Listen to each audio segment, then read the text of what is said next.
Hi everybody, and welcome to the final project of 2020. The purpose of this project was to participate in an international collaboration with an interdisciplinary team in order to design a solution which solves a societal problem. Globally, We Design is aiming to change the way that people look at design education and collaboration by encouraging this kind of work arrangement among students. I was placed in a group with 8 other people from different universities all over the world.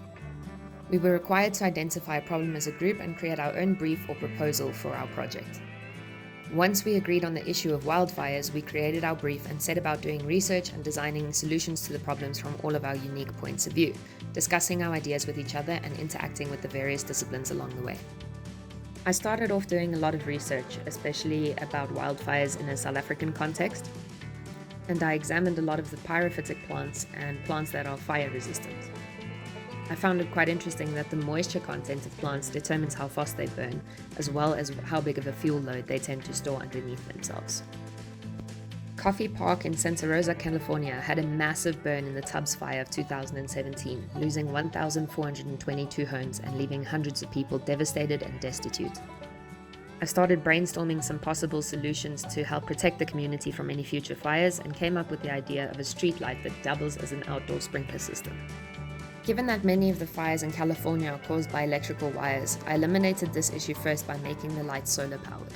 A custom-made solar panel charges the batteries throughout the day, eliminating the need for electrical cables, and the day and night sensor ensures that no power is wasted by turning the light on and off automatically. A lithium battery pack stores enough charge to run the light throughout the night and is much more environmentally friendly than a gel battery.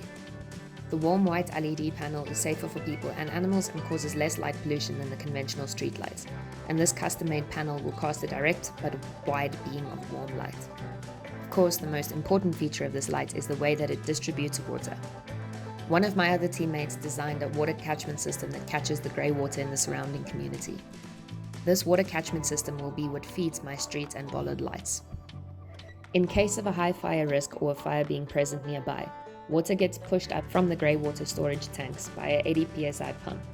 It will fill the cavity with roughly 320 GPM. This is more than enough force to push the water out of the holes by the same means of circulation that powers a fire hydrant, creating circulation inside of the mechanism. Water will trickle through the holes slowly at first, and as the cavity fills up and gravity starts to push the water back down, water will come spurting out of the holes. The size and the placement of the water discharge holes can be altered depending on the surrounding growth and buildings. Placing these lights along the roadside, in parking lots and in the green belts will create defensible space from which fires can be fought, increasing the moisture content of the plant life almost immediately and protecting the neighborhood from future fire devastation. Thank you very much for your time.